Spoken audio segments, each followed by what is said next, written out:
Let's head to the eNCA money desk. Rupiwa Madzena standing by. Rupiwa, we're starting with the fuel price because obviously it's pain at the pumps for motorists who from midnight are going to be paying either 23 Rand 93 a litre of fuel if they're filling up with 93 or 24 Rand 17, highest ever.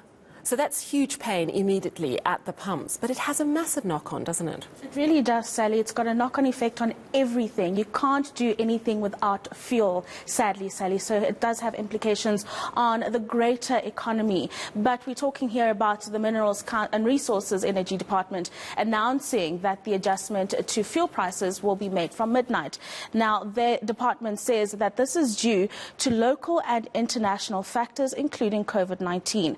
Now, the price of 93 octane petrol will increase by 2 Rand 43 cents a litre, while 95 octane petrol will be going up by 2 Rand 33 cents a litre.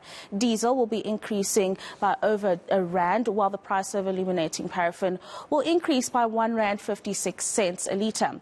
The only reduction consumers will be getting is gas, which will be decreasing by 51 cents a heater. So if you've got a gas heater, you've got a little bit of a reprieve for the month. But let's just hear what other consumers or motorists had to say. It's going to have a big impact on our expenses. Yeah, it's 25 Rand.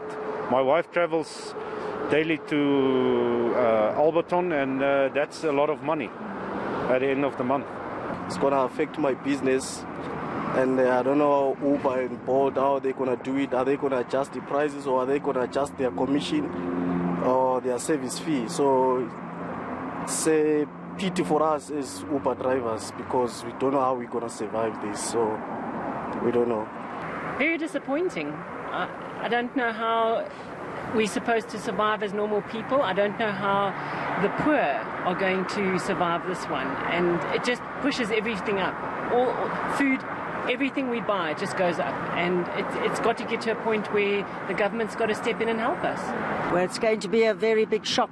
Obviously, we're all suffering from economy, worries about the economy, and to suddenly go up that much, it's going to be a lot of problems for a lot of people. Yes, I'm very worried about it.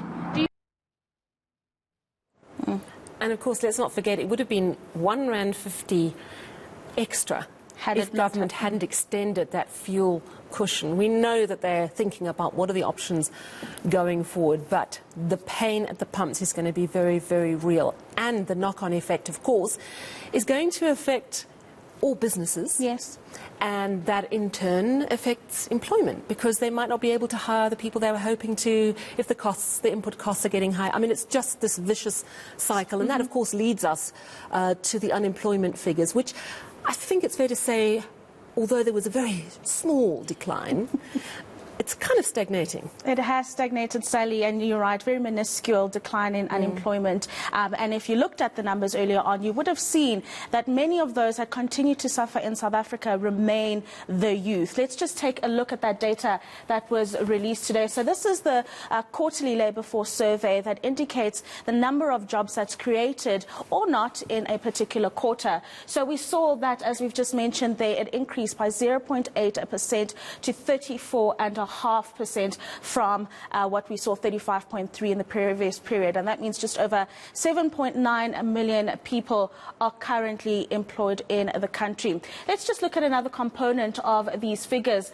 that we've been discussing. Let's just move along to the next one in terms of the expanded definition. So this is almost the true reflection of unemployment in South Africa. Expanded definition looks also at those who have also become despondent in that they're not bothering to look anymore. That improved slightly in the period as well, in that a few more people, given the improved economic climate that we're currently in, got to go out and look for work, and many of them were lucky and they actually found a job. Let's take a look at one of the most important components, youth unemployment, where we've got young people at the prime of their lives who are unable to work or exercise any of their skills that they've learned over the years. And this is a big problem area as it continues continues to rise. So one of the discussions that I want to have later is that should we not be restructuring our economy to create a pool for unskilled young people, because a lot of the young people in the country are either not in education or further training, and they need to get it absorbed into the economy as well.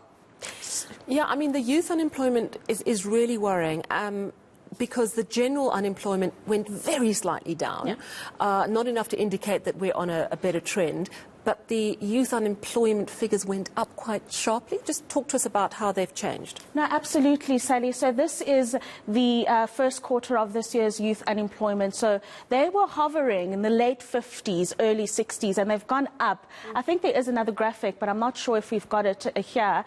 But there it is. So we have seen that 3.8 million young people are not in employment or education. And this is the conversation that we need to have, restructuring the economy to absorb those who have been unable to get into education or training. It's expensive, and there's not a lot of funding that is available for young people in the country. So that is one of the things that we were discussing in the next bulletin with the CEO of YES.